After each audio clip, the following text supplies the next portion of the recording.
पश्चिम Asia में जारी महायुद्ध अब पूरे और लगातार फैलता हुआ दिखाई दे रहा है। कहीं इजरायल लेबनान और गाजा में एयर स्ट्राइक कर रहा है तो कहीं ईरान और उसके सहयोगी अमेरिकी ठिकानों को निशाना बना रहे हैं। तेल अवीव और रामला में मिसाइल हमलों के बाद आग और धमाकों का मंजर दिखाई दिया, जबकि इस्फहान में फैक्ट्री पर अमेरिकी इजरायली स्ट्राइक की खबर भी सामने आई है। वहीं ईरान ने ऑपरेशन ट्रू प्रॉमिस 4 के तहत ड्रोन हमलों का वीडियो भी जारी कर दिया है। इजरायल के भीतर यहाँ पर आपको बताएं कि इजरायल की सरकार के खिलाफ प्रोटेस्ट भी तेज हो गए हैं। ये जंग अब 16वें दिन में दाखिल हो चुकी है।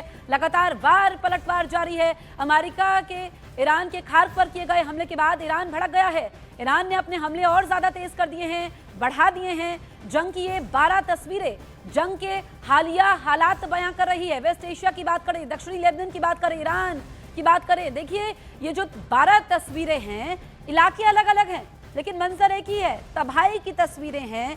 ये तस्वीरें सोचने पर मजबूर कर रही है कि किस दिशा में जा रहे हैं, क्योंकि दुनिया के हर एक मुल्क पर असर पड़ता है। और पश्चिम एशिया में अगर हम देखें तो यहाँ पर मिडिल ईस्ट में लगातार तनाव बढ़ता ही नजर आ रहा है और ईरान झुक नहीं रहा है। दरअसल ईरान जंग में उतरा अमेरिका का तीसरा वॉरशिप यूएसएस ट्रिपोली को भी मिडिल ईस्ट में तैनाती होगी। हॉर्मूज पर कंट्रोल के लिए ट्रंप का यह बहुत बड़ा फैसला है। जापान से हॉर्मूज की तरफ रवाना किया यूएसएस ट्रिपोली। जंग में यूएसएस जेराल्ड आर फोर्ड और यूएसएस अब्राहम लिंकन पहले से तैनात है। वॉर ब्रेकिंग आप तक पहुंचा रहे हैं। ईरान जंग में अमेरिका का तीसरा वॉरशिप उतर चुका है। जी हां, यूएसएस ट्रिपोली को भी मिडिल ईस्ट में तैनाती होगी। हॉर्मूज पर कंट्रोल के लिए ट्रंप का यह बहुत बड़ा फैसला है। जापान से हॉर्मूज की तरफ रवाना किया यूएसएस ट्रिपोली। जंग में यूएसएस जेराल्ड आर फोर्ड और यूएसएस अब्राहम लिंकन पहले से तैनात हैं। अब ट्रिपोली की भी मिडिल ईस्ट में तैनाती होगी। तो ये बड़ा फैसला है डोनाल्ड ट्रंप का। तो ईरान जंग में अमेरिका का यह तीसरा वॉरशिप है यूएसएस ट्रिपोली, और जंग में यूएसएस जेराल्ड, यूएसएस लिंकन पहले से तैनात है।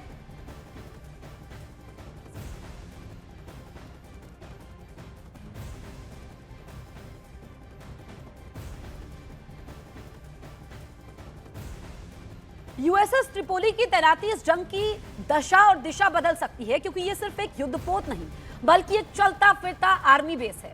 ईरान के तल्ख तेवरों और ऑयल सप्लाई पर उसके पड़ते असर के बाद यूएसएस ट्रिपोली को हॉर्मूज स्ट्रेट की ओर भेजा गया है। यूएसएस ट्रिपोली के साथ करीब 2500 मरीन कमांडो मौजूद हैं जो किसी भी तरह के ऑपरेशन को अंजाम दे सकते हैं। यूएसएस ट्रिपोली अमेरिका का एक एम्फीबियस असॉल्ट युद्धपोत है। इसमें F-35B stealth fighter jet operate करने की क्षमता है, यानी जरूरत पड़ने पर एयरक्राफ्ट कैरियर में भी बदल सकता है। इसकी सबसे बड़ी ताकत यह है कि यह सैनिक, हेलीकॉप्टर और हथियार सभी को एक साथ लेकर चलता है। समुद्र से सीधे किसी भी तट पर अपने सैनिक उतार सकता है। देखिए, जब जेराल्ड और लिंकन जैसी ताकत पहले से मौजूद है तो फिर ट्रिपोली की जरूरत क्यों आन पड़ी, इसको समझने के लिए तीनों की ताकत जाननी होगी। यूएसएस जेराल्ड आर फोर्ड एक आधुनिक एयरक्राफ्ट कैरियर है, जबकि यूएसएस अब्राहम लिंकन भी इसी की तरह निमित्ज क्लास एयरक्राफ्ट कैरियर है। लेकिन यूएसएस ट्रिपोली इनसे अलग एक एम्फीबियस असॉल्ट शिप है। यूएसएस जेराल्ड आर फोर्ड समंदर में दुश्मन पर बड़े हवाई हमले कर सकता है। लिंकन भी फाइटर जेट ऑपरेशन को अंजाम दे सकता है। यूएसएस ट्रिपोली मरीन सैनिक ऑपरेशन में मददगार है। USS Gerald R Ford air power projection और लिंकन युद्ध अभियानों में एयर सपोर्ट देता है। इनसे अलग ट्रिपोली समुद्र से सैनिकों को किसी भी तट पर उतारकर ऑपरेशन अंजाम दे सकता है। ये इसकी सबसे जरूरी खासियत है। यूएसएस जेराल्ड आर फोर्ड खुले समुद्र में कहीं से भी एयर स्ट्राइक कर सकता है। यूएसएस अब्राहम लिंकन दुश्मन को समंदर से एयर कंट्रोल कर सकता है, लेकिन ट्रिपोली किसी भी तट के नजदीक ऑपरेशन को अंजाम दे सकता है। यूएसएस जेराल्ड आर फोर्ड की अगर हम बात करें तो दुश्मन की हवाई घेराबंदी करता है। इसी की तरह यूएसएस अब्राहम लिंकन लंबी दूरी की एयर स्ट्राइक को आसानी से अंजाम दे सकता है। लेकिन ट्रिपोली के पास ताकत है कि वो अमेरिका के लिए जमीन पर सीधी कार्रवाई में बड़ा हथियार बन सकता है। यूएसएस जेराल्ड आर फोर्ड न सिर्फ अमेरिका बल्कि दुनिया का एक चलता फिरता ताकतवर हवाई एयरबेस है। इसी तरह यूएसएस अब्राहम लिंकन भी एक शक्तिशाली एयर स्ट्राइक कैरियर है, जबकि यूएसएस ट्रिपोली की खासियत यह है कि ये चलता तो समंदर में है लेकिन एक चलता फिरता आर्मी बेस है। तो तीनों की ताकत हमने आपको एक एक करके बताई, चाहे हम यूएसएस जेराल्ड की बात करें, अब्राहम लिंकन की बात करें या फिर अब यूएसएस ट्रिपोली की बात करें। देखिए, ट्रंप के इस नए प्लान से कई सवाल भी उठ रहे हैं। पहला सवाल तो यह है कि जब ट्रंप जंग में आगे होने के दावे कर रहे हैं तो फिर आखिर यूएसएस ट्रिपोली को जंग में क्यों झोंका? यूएसएस जेराल्ड आर फोर्ड और यूएसएस अब्राहम लिंकन जैसे ताकतवर वॉरशिप के रहते तीसरे की क्या जरूरत पड़ी? ऐसे में सवाल पूछा जा रहा है कि क्या अमेरिका के दो सबसे बड़े वॉरशिप जंग में कमजोर पड़ गए हैं?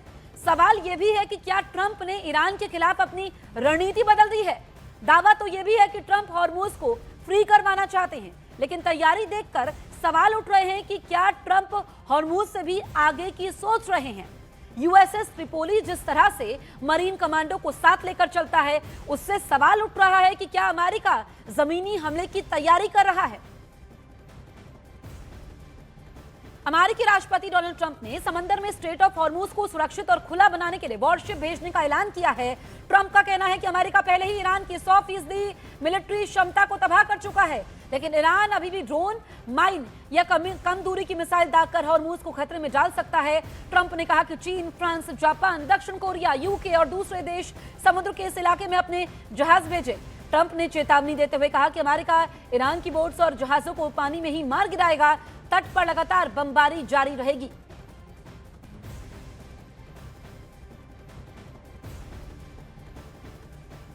मुश्तबा पर ईरान के सुप्रीम लीडर के करीबी का दावा। कुवैत के न्यूज़पेपर अल जजीदा को दिए बयान में दावा। इजरायल से जंग के बीच रूस भेजने का दावा। रूसी सैन्य विमान से मॉस्को भेजने का दावा। मॉस्को में मुश्तबा खामिनेई की सर्जरी होने का दावा। यह बहुत बड़ा दावा है, वॉर ब्रेकिंग आप तक पहुंचा रहे हैं।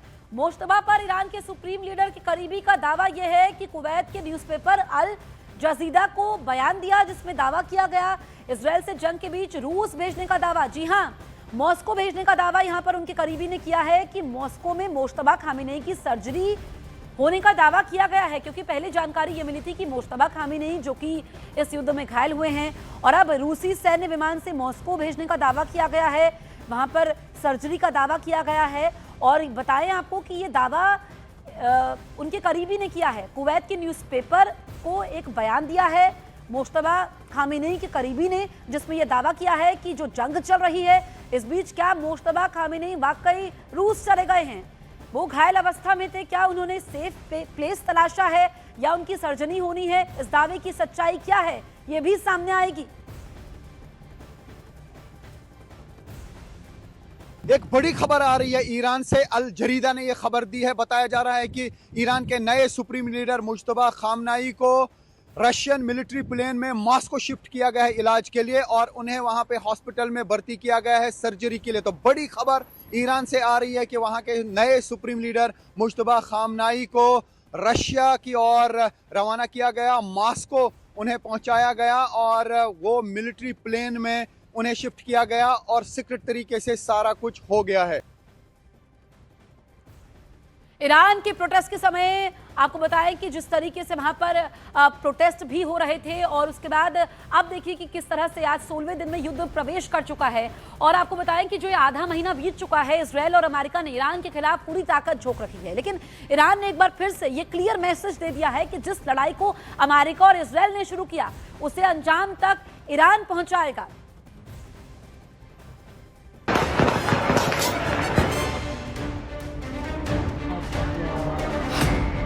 ईरान चुन चुन कर दुश्मन को टारगेट कर रहा है। आईआरजीसी ने जंग को आन की लड़ाई बना लिया है।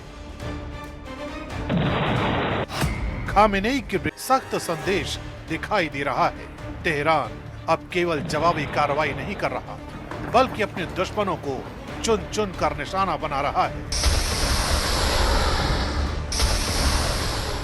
ईरान की सबसे ताकतवर सैन्य यूनिट यानी आईआरजीसी ने इस जंग को अपनी प्रतिष्ठा और संप्रभुता की लड़ाई बना लिया है। सैन्य धड़े का साफ संदेश है कि दबाव चाहे जितना बढ़े, ईरान पीछे हटने वाला नहीं है।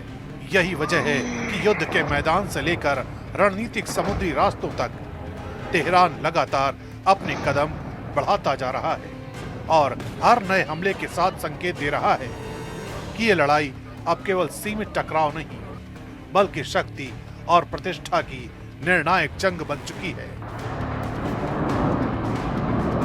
इसी रणनीतिक दबाव को और साफ करते हुए ईरान के शीर्ष सैन्य राजनीतिक नेतृत्व ने अब खुली चेतावनी दे दी है। IRGC के पूर्व कमांडर का कहना है कि जब तक उसकी शर्तें पूरी नहीं होती तब तक न युद्ध रुकेगा और न ही हॉर्मुज का रास्ता खुलेगा। सुनिए ईरान की ओर से आई ये कड़ी चेतावनी।